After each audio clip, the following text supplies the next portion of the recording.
এরপর আমি একটুখানি জল দিচ্ছি।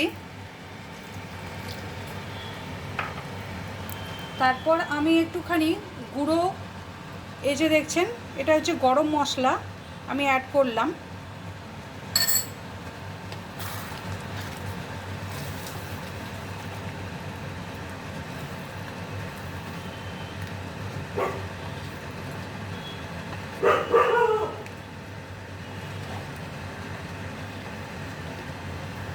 আর আমি এরপর কসুরি মেথি যেটা, সেটাকে অ্যাড করলাম।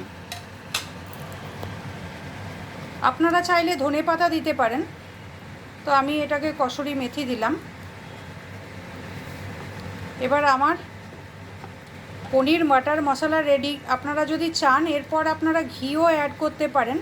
আমি একেবারে আজকে জিরো অয়েলে দেখালাম, আমি তেল ঘি কিছুই আজকে দিলাম না।